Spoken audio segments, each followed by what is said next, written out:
RCB ತಂಡಕ್ಕೆ ದೊಡ್ಡ ಆಘಾತ, 3 ಸ್ಟಾರ್ ಆಟಗಾರರು ಹೊರಗೆ. ಆರ್ಸಿಬಿ ತಂಡಕ್ಕೆ ಬಿತ್ತು ದೊಡ್ಡ ಹೊಡೆತ. IPL 2025 ರಿಮೈನಿಂಗ್ ಮ್ಯಾಚಸ್ಗಾಗಿ ಆರ್ಸಿಬಿ ತಂಡಕ್ಕೆ ದೊಡ್ಡ ಸಂಕಷ್ಟ ಎದುರಾಗಿದೆ. ಮೇ 17ನೇ ತಾರೀಕಿಂದ IPL ಸ್ಟಾರ್ಟ್ ಆಗ್ತಿದೆ. ಆರ್ಸಿಬಿ ಮೊದಲ ಪಂದ್ಯ KKR ವಿರುದ್ಧ ಆಡ್ತಾರೆ. ಆರ್ಸಿಬಿ ತಂಡಕ್ಕೆ ದೊಡ್ಡ ಸಂಕಷ್ಟ ಶುರು. ದೇವದತ್ ಪಡಿಕ್ಕಲ್ IPL ಇಂದ ರೂಲ್ಡ್ ಔಟ್ ಆಗಿದ್ದಾರೆ.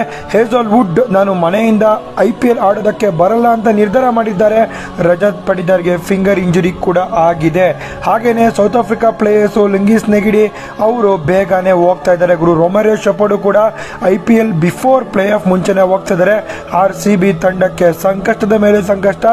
RCB ತಂಡವನ್ನು ಬಚಾವ್ ಮಾಡೋರು ಯಾರು? IPL ನಲ್ಲಿ RCB ತಂಡದ ಪರ್ಫಾರ್ಮೆನ್ಸ್ ಸೈಕಾಗಿತ್ತು. ಒಂದು ವಾರ IPL ಡಿಲೇ ಆಗಿದ್ದಕ್ಕೆ ಪ್ಲೇಯರ್ಸ್ಗಳೆಲ್ಲ ಕೂಡ ಹೋಗ್ತಾ ಇದ್ದಾರೆ. ಜೇಕಬ್ಸ್ ಬೆತಲು ಕೂಡ T20 ಟೀಮ್ಗೆ ಸೆಲೆಕ್ಟ್ ಆಗಿದ್ದಾರೆ. ಅವರು ಕೂಡ ಬೇಗನೆ ಬಿಡ್ತಾ ಇದ್ದಾರೆ. RCB ತಂಡಕ್ಕೆ ಸಂಕಷ್ಟನೋ ಸಂಕಷ್ಟ. ಈ ವರ್ಷ ಎಲ್ಲ ಕೂಡಿ ಈ ಸಲ ಕಪ್ ನಮ್ಮದೇ ಅನ್ಬೋದಾಗಿತ್ತು. ಆದರೆ ಇಂಡಿಯಾ ಪಾಕಿಸ್ತಾನ್ ಫೈಟಲ್ಲಿ RCB ತಂಡಕ್ಕೆ ಏಟ್ ಆಗಿದೆ. ಅಂದರೆ ಆಟಗಾರರಿಗೆ ಕರೆಕ್ಟಾಗಿ ಟ್ರಾವೆಲಿಂಗ್ ಆಗಿರ್ಬೋದು ಅಥವಾ ಮ್ಯಾಚಸ್ ಆಗಿರ್ಬೋದು ಆಡೋದಕ್ಕೆ ಆಗ್ತಿಲ್ಲ. ಇಂಟರ್ನ್ಯಾಷನಲ್ ಕಮಿಟ್ಮೆಂಟ್ ಆಗ್ತಿದೆ.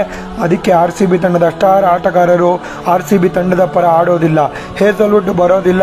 ರಜತ್ ಪಡಿದಾರ್ಗೆ ಇಂಜುರಿ ಆಗಿದೆ. ದೇವದತ್ ಪಡಿಕ್ಕಲ್ಗೂ ಕೂಡ ಇಂಜುರಿ ಆಗಿ ರೂಲ್ಡ್ ಔಟ್ ಆಗಿದ್ದಾರೆ. ಇದು ಇವತ್ತಿನ ಬೆಂಕಿ ಬ್ರೇಕಿಂಗ್ ನ್ಯೂಸು. RCB ತಂಡಕ್ಕೆ ದೊಡ್ಡ ಆಘಾತ ಗುರು.